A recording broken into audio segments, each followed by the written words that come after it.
Hello. So today we're going to be talking about the scholarships to study abroad through the Gilman Scholarship Award. Hello. Today we're going to be talking about the Gilman Scholarship Award, and this is a scholarship that you can apply to study abroad. So this scholarship is for up to $5,000, and if you're studying abroad in the fall or spring, this is one of the best ones that you can get because it is up to $5,000. So if you end up winning this award, some of the benefits are the alumni benefits. It's non-competitive eligibility. You get access to the Gilman Scholar Network, the Alumni Ambassador Program, seminars and career workshops, a whole bunch of networking opportunities, as well as skill developments. So let's talk about eligibility.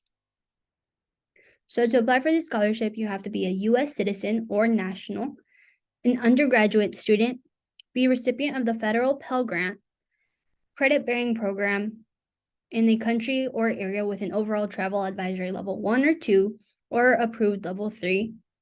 And that is something that most of you will not be having to worry about. And there also isn't a minimum length requirement, so you can make this as short or long as you want. So recipients may be permitted to travel abroad as a Gilman Scholar if their program countries areas meet the following. As we mentioned before, the travel advisory levels 1 or 2 are not going to be an issue. So the Gilman McCain Scholarship eligibility, this is for dependents, child, or spouse of active or United States military personnel. So if this applies to any of you guys, please apply for this. Now let's talk a little bit more about the application.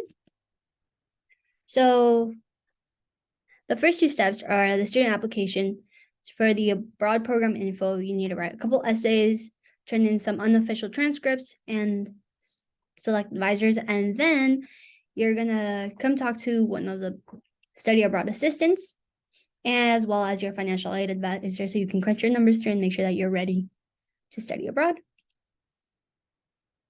So for the first essay, it's a statement of purpose, maximum 7,000 characters. And what that means is not every word, but every letter, period, or punctuation that you use is a character.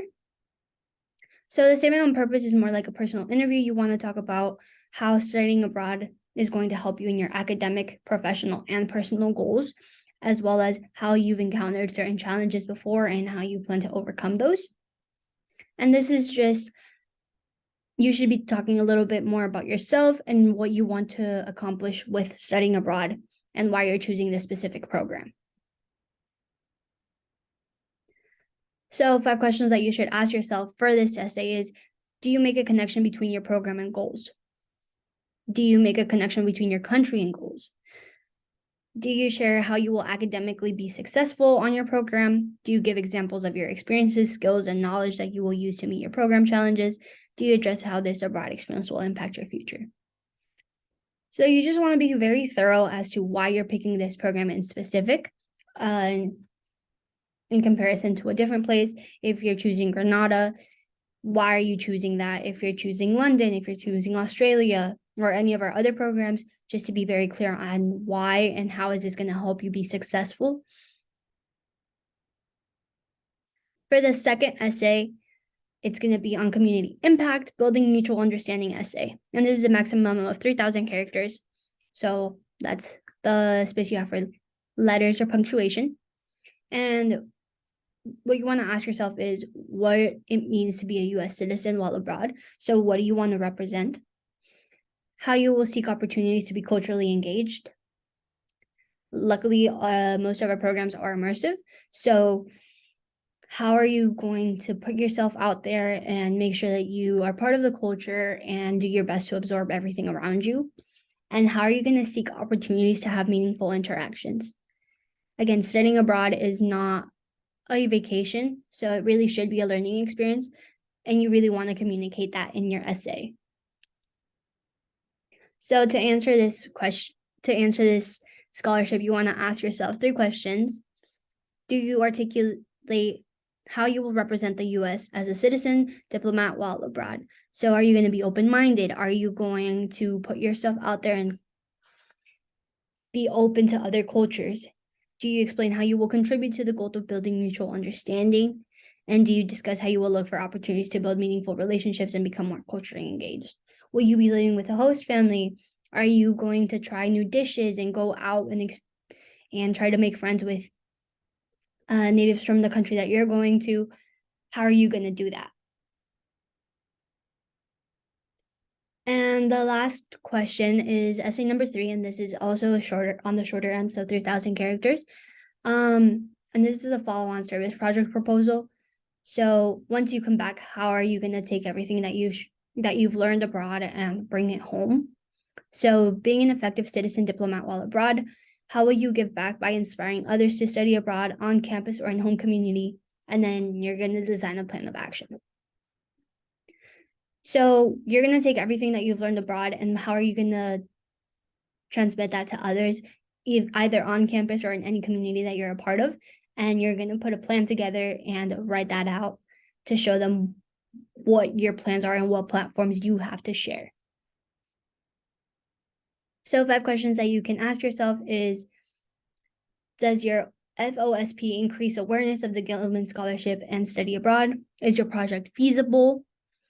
Do you have a detailed plan for your project? Do you incorporate your study abroad experience into your project? Do you have an incentive audience? How will you collaborate to reach this community? So something you guys can do is, if you're part of a club on campus, is ask if you can talk at a general meeting, create a little luncheon for people who have studied abroad. We have study abroad ambassadors and assistants who are happy to help.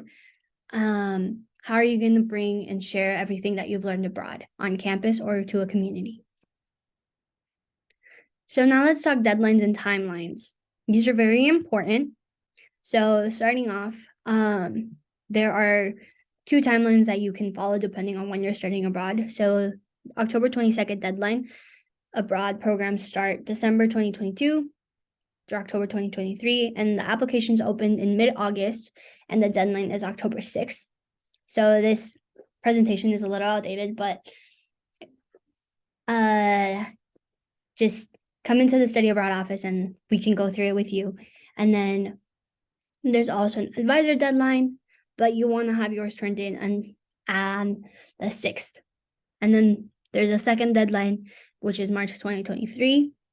And the deadline for this would be March 7th. And the application opens mid-January. So some tips for the application would be to create a compelling story that ties your past, present, and future to highlight the impact the scholarship will have on you. Start the application early, be the truest self, and have confidence that you're worthy. Although the Gilman Scholarship can sound scary, you are more than capable of receiving this scholarship. Please come to the study abroad office, and we can connect you with resources with people who actually used to review for Gilman, so they know what they're looking for. Please, please, please reach out, and we're always happy to help.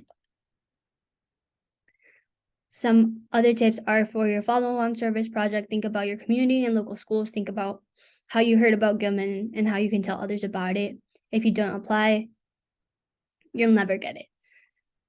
Just apply. It's worth it. And then think about different clubs on campus, the study abroad office. There's so many ways to reach out just on school. And these are the socials if you guys want to connect with the Gilman Scholarship. As always, reach out to the study abroad office if you guys have any questions. And thank you so much for listening.